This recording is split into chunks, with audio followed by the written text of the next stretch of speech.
Doubles and Coffee, the mass media in Trinidad and Tobago. I think you all have lost the plot.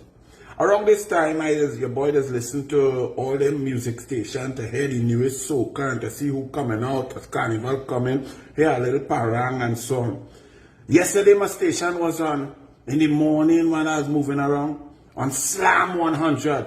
And Blaze and them was talking a topic about woman and man who does apologize, and boy, it was real kicks, real good. Laughter, calling, man calling in and faking girl voice, woman calling and say she apologized for being so sweet that man get the bank, and real entertaining show. So my radio happened to be on Slam 100.5 this morning. By looking for and listening, they was playing some music early, and then unfortunately for me, they reached a segment where they just take a newspaper and talk the headlines, which is fine. You have to try to sell them newspaper and thing. But the problem arose that Blaze and I think he boy Miles decide to talk on topics of news items. The first one was a drug bust in Tobago, $36 million a kilo, and told us how much kilos found, and congratulations to all involved. TTP, very good, fantastic. Then it came that, were there any arrests? They couldn't find, they reading the story, they say yes, 2 fellas arrested. One from Buku and one from Marabella South. 2 little black boys arrested with $36 million. Them is the drivers, them is the boatman. They must be making $2,000 to $5,000 to go wherever to collect it, to bring it back. Them is small fry. Them do have $36 million, and in US, 6 million US, 6 million US to move that cocaine, that amount of product. Them 2 fellas. So it had no arrest. Every time in Trinidad and Tobago over the decades there is a bust, whether $1 billion in cocaine, whatever. There had no arrest and no big money, man. Them 2 little boys on the boat could not generate the funds to move that cocaine. So don't tell me about them arrests. But then Blaze went on, man, analyzing the situation. And he said, yes, them drugs must have been coming here to go Europe. I say, but just so to go Europe? Trinidad and Tobago is really a transshipment point, yes, but how you determine Tobago to go Europe? And then Blaze say, well, they pull up here on Tobago because there are plenty plane going Europe. That amount of cocaine on a plane, Blaze, cocaine don't go on plane since 1978, 1982, Ronald Reagan and so on. They have no way to move cocaine on any plane to go anywhere unless you're stupid to go and swallow it and so on, and then it explodes inside here. But that quantity of cocaine with the systems that are put in place in airports across the world with dog sniffers and dog sniffing and all kind of things, that amount of cocaine don't travel by plane. This is on the airwaves of Trinidad and Tobago, and one of the most popular shows, you know. Then it continued. The next story, unfortunately for me, was PNM screening. So they go into politics now. And the story is that McClashy has been rejected. The MP for Labrie or wherever, yeah, Labrie or somewhere down there. The Minister of Labour, he's been rejected. And just so, Blaze decided to pontificate. And his position to the nation, without research, without information, without studying it, just his strong opinion on the airwaves is that Mr. McClashy is a quiet fella. So really and truly, he should have get passed out. He could have get leave out because he ain't really say nothing. He quiet and he ain't do nothing. So according to Blaze and Slam 100, now me, I no brief for no PNM whatsoever.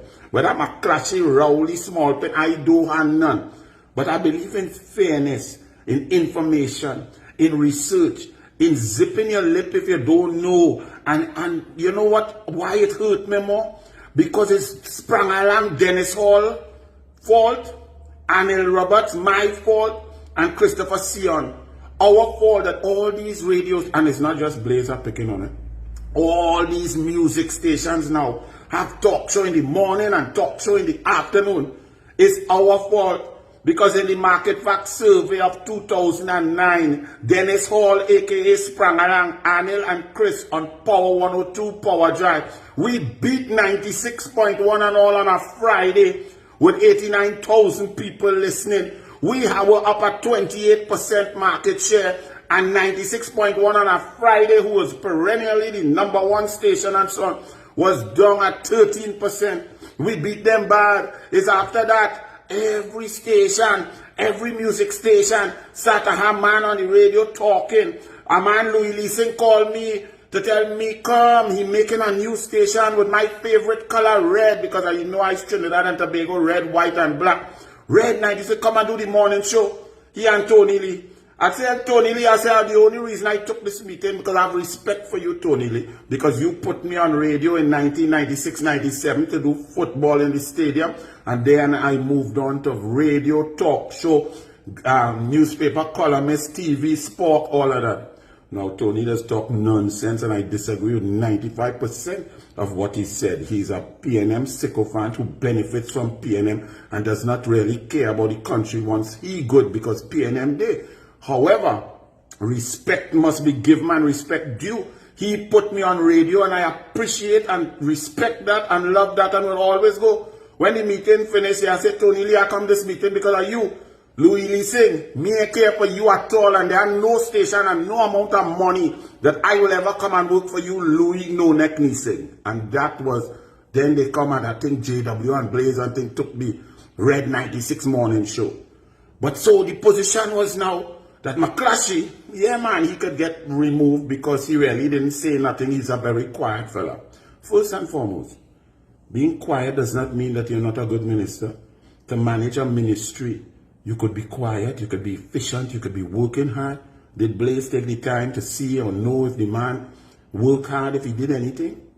But in the case of the Minister of Labour, under the PNM, under the Rowley, under Rowley the Prime Minister, under Imbot the Minister of Finance, anybody who bothered to read and digest articles, paper, research and so on will know that the Ministers of Labour, whether it was Jennifer Baptiste Primus or unfortunately McClatchy, who has now been discarded, they were not given any opportunity to do anything in their portfolio. They just draws or pay, as they say.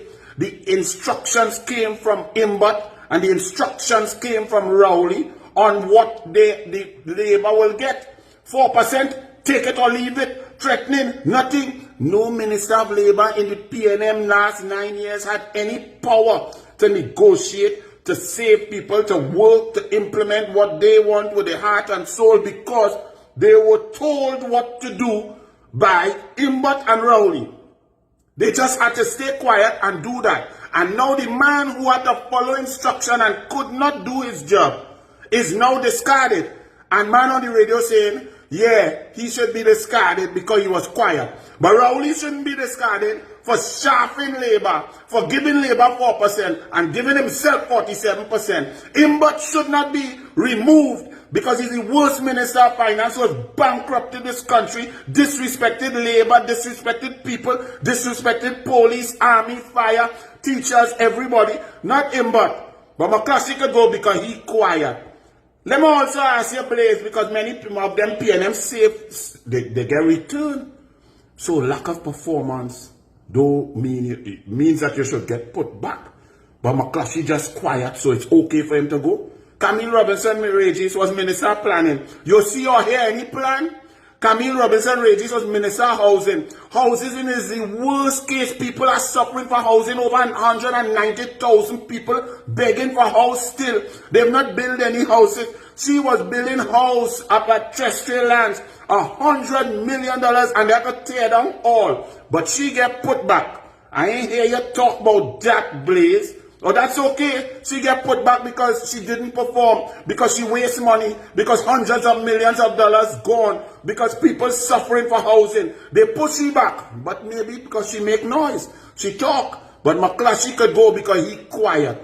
It's the most nonsense that you hear on the radio, and the thing is, these things impact people's mind because people ain't have the time to research and go. The reason sprang along myself and Chris was the #1 show was because of the research that I used to put in all day, go through, get the topics, because of the pure, abject brilliance, spontaneous intelligence, history, historical facts presented by Dennis Hall sprang along to give context, cultural, musically, historically, politically, culture-wise, on any and every topic.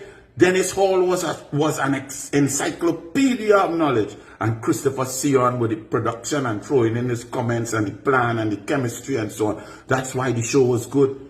Where we get it that man could just do nothing, be lazy, and give strong opinions on other people. I hold no brief from a classy or no PNM. We voting out all. But to have a man on a radio station, a popular show, just pontificating on people and say, yeah, McClatchy could go because he was quiet, is asinine. Because Rowley should go because he's incompetent, he's arrogant, he's the worst prime minister. He has not lived up to the Integrity in Public Life Act. The country is bankrupt. We are unsafe, blood flowing in the street. Well, put back Rowley. Imbad has been the worst minister of finance in history, bankrupted this country, taking our foreign exchange, and it's gone. We can't even go and bring barrel down. We can't make money. The jobs lost has been the greatest. The energy sector is damaged beyond repair. People are suffering inflation in an economy with high unemployment. And you put back Imbad. Why? Because he talk plenty, he tweet. That's the yardstick that we must use, Blaze. Listen to me, brother. Listen to me. If you are brilliant, your show yesterday was brilliant, entertaining, funny. That's your forte. Stick to it. I wouldn't go on a stage and try to sing balance. I get through out a choir at 7 years old in UE primary school. So I know my lane. If they come to sing and entertainment and joke, I wouldn't go and make joke with sprang along. I know my lane, and my lane is research, information, factual presentation, respecting the people who listening. So stay in the entertainment, stay in the singing, stay in the nice talk, the culture, the fun. But stay out of the serious thing unless you're willing to do the work. Don't just open my papers, read a headline and talk. McClatchy must go because he's quiet. Tell me what, Blaze, what McClatchy did. What was his policies? How did he do with the ILO? What were his positions? What did he attempt to do? What was he allowed to do with labor? Did he have any negotiations? What did he move forward? Did he bring any legislation? You research any of that? Nobody can just go. Okay, great is the PNM, eh? We will vote them out because the country is in total chaos. And people must get their information from sources who take the time to educate themselves, to check their sources, to verify, and to tell you the truth. Bless.